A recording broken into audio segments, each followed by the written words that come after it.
আজ মমতাদি পুরো 100-এ 100, 100 কি 100-এ 200, 200 কি 100-এ 500।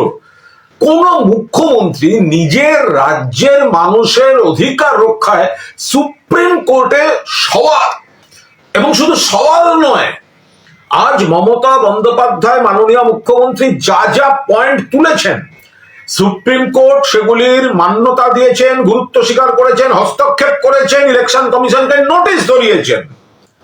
এগুলো বিরোধীরা দেখুক, এগুলো বিরোধীরা শিখুক। যে যে পয়েন্ট মমতাদি বলেছেন, এবং ওই ঐতিহাসিক মুহূর্ত সুপ্রিম কোর্টের প্রধান বিচারপতির বেঞ্চের সামনে মমতা বন্দ্যোপাধ্যায় সওয়াল শেষ করে বলছেন, সেভ বেঙ্গল, সেভ ডেমোক্রেসি। ইতিহাস, ইতিহাস। যে কটা পয়েন্ট আজ কি করেছেন Supreme Court, notice issue. Logical ডিসক্রিমেন্সির নামে এইভাবে হ্যারাস করা যাবে না, একজন বৈধ ভোটারকেও বাদ দেওয়া যাবে না। আর ওই মাইক্রো অবজারভারের নামে যেগুলো হচ্ছে, কিভাবে মাইক্রো অবজারভার অ্যাভয়েড করা যেতে পারে তার পথ খোঁজা শুরু হয়েছে। মমতা বন্দ্যোপাধ্যায়, তার দিকে যারা আইনজীবী ছিলেন তাদের বাইরেও নতুন পয়েন্ট যেভাবে দাপটের সঙ্গে আদালতকে পূর্ণ সম্মান দিয়ে এক্সপ্লেন করেছেন, এবং তিনি যে ঝড় তুলেছিলেন তাতে নাজেহাল লাগছিল ইলেকশন কমিশনের আইনজীবীদের। টাইম চাইলেন শেষে। আজ নৈতিক জয় পুরোপুরি মমতা বন্দ্যোপাধ্যায়ের জয়। যেহেতু আনুষ্ঠানিক মামলাটা এখনো শেষ হয়নি, বলা যাচ্ছে না, শব্দটা পুরোটাই আজকে মমতাদির যা উদ্দেশ্য ছিল তাতে মান্যতা দিয়েছেন মহামান্য সুপ্রিম কোর্ট। সুপ্রিম কোর্টে আজ ইতিহাস গড়ে দিলেন মাননীয় মুখ্যমন্ত্রী মমতা বন্দ্যোপাধ্যায়। মাননীয় মমতা বন্দ্যোপাধ্যায় আজ দেখিয়ে দিলেন বাংলার মানুষের গণতান্ত্রিক অধিকার রক্ষার স্বার্থে সুপ্রিম কোর্টের প্রধান বিচারপতির বেঞ্চে বাংলার কোন মুখ্যমন্ত্রী এই প্রথম সওয়াল করছেন জাতীয় নির্বাচন কমিশনের বঙ্গ বিরোধী চক্রান্ত, মৃত্যুর মিছিল, হয়রানি, বিজেপির রাজনৈতিক নির্দেশ মেনে যে চক্রান্ত ষড়যন্ত্র চলছে তার বিরুদ্ধে সওয়াল করলেন। এবং মামলা যেহেতু এখনো চলছে, আবার শুনানির দিন স্থির হয়েছে, কিন্তু এখনো পর্যন্ত যা হয়েছে, মাননীয় মুখ্যমন্ত্রী নিজে দাঁড়িয়ে সওয়াল করে প্রথম দফাতেই নৈতিক জয়টা ছিনিয়ে নিয়ে এসছেন বাংলার মানুষের স্বার্থে।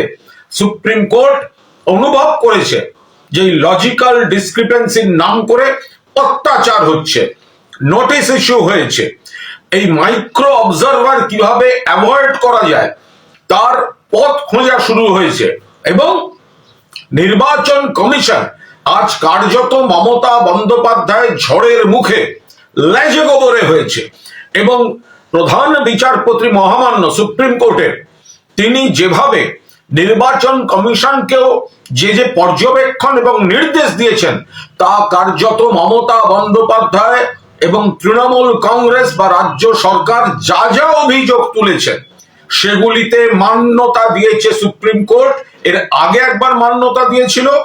আজ স্বয়ং মমতা বন্দ্যোপাধ্যায় এইরকম নেত্রী যদি সামনে থেকে দাঁড়িয়ে লিড করেন তাহলে তো প্রতিপক্ষ এমনিতেই প্রথমেই তারা অর্ধেক হেরে শুরু করে।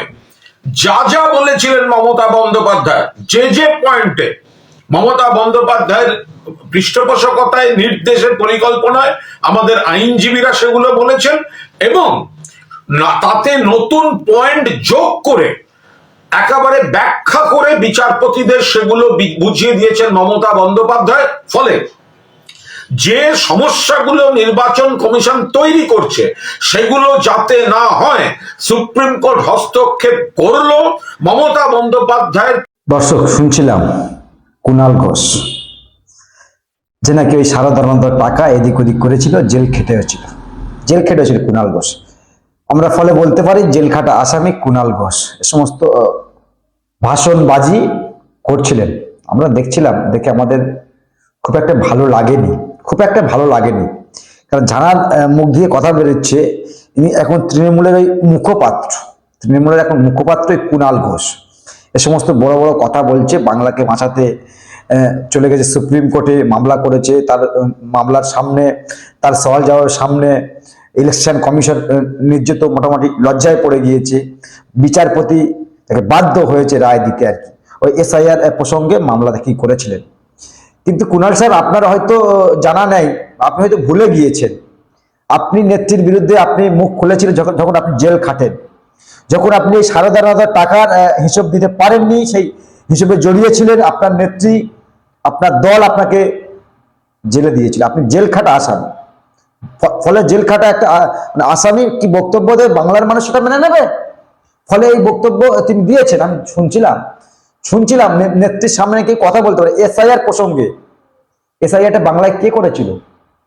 আপনার নেত্রী যখন সিপিএম এর বামফ্রন্টের সময় বিরোধী দল নেত্রী ছিলেন, তিনি তো বলেছিলেন ওই দাঁড়িয়ে ওখানে বিধানসভাতে যে এসআইআর হোক,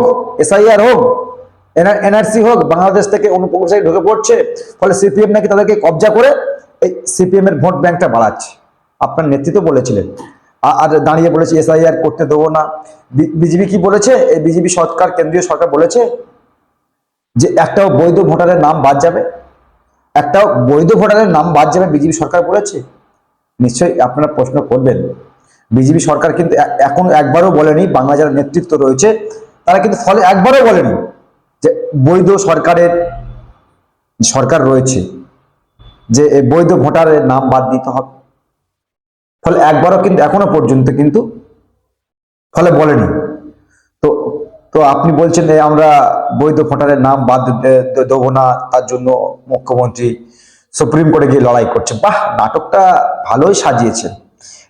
নিজেরা এসআইআর করার জন্য ওই যে শিক্ষকগুলো, যে কর্মচারীগুলো, যে অফিসারগুলো আপনারা দিলেন, কয়েক হাজার কোটি টাকা রাজ্যের তরফ থেকে বরাদ্দও করা হয়েছে। এখন আবার নতুন নাটক শুরু করে দিয়েছেন। হ্যাঁ, 26-এ তো ভোট রয়েছে না, বিধানসভা ভোট রয়েছে, চতুর্থবারের জন্য ক্ষমতায় আসতে হবে, তাই একটা কৌশল, আমার মনে হচ্ছে দর্শক, একটা কৌশল, বাংলার মানুষকে বোকা বানাবের একটা কৌশল তৃণমূল কংগ্রেস শুরু করেছে। আগে কোথায় ছিলেন যখন বাংলার মানুষ একের পর এক, আপনারা তো অভিযোগ করছিলেন সব আত্মহত্যা করছে এসআইআর এর ভয়ে, তো তারা কি আদবীয় সত্যি নাগরিক বাংলার, যারা ওই এসআইআর এর ভয়ে আত্মহত্যা করছিলেন, সুসাইড করছিলেন? তারা কি ফলে বাংলার নাগরিক, নাকি বাংলাদেশ থেকে কাটা তারের বেড়া পেরিয়ে এখানে এসেছিলেন? আমাদের প্রশ্ন কিন্তু থাকবে, নিশ্চয়ই কমেন্ট করবেন। তো ইনি ভাষণবাজিগুলো করছিলেন, তো দেখছিলাম 90,000 যে এসআইআর এর জন্য অফিসার নিয়োগ করা হয়েছে, এই বাংলার মুখ্যমন্ত্রী তো নিয়োগ করেছেন।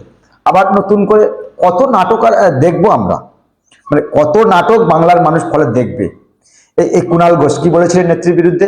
নিশ্চয়ই আপনাদের মনে থাকার কথা, জেল খাটা কুণাল ঘোষ এখন ওই তৃণমূলের মুখপাত্র হয়ে বসে রয়েছে, একেবারে দাড়ি রেখে, একেবারে সুন্দর ড্রেস ফ্রেস পরে, একদম সন্ধ্যাবেলায় এই বক্তব্য তিনি দিয়েছেন।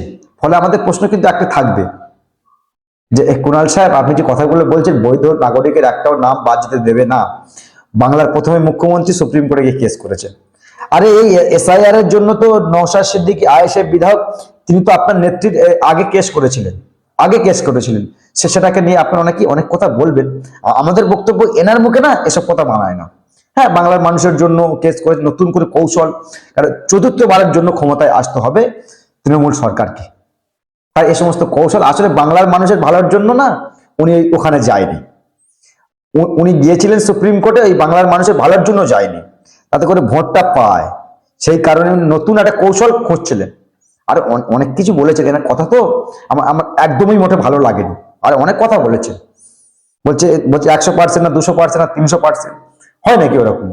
100% হতে পারে বাংলার মানুষের ভালোর জন্য, 300% মানে এতটা কনফিডেন্স নিয়ে বলছেন।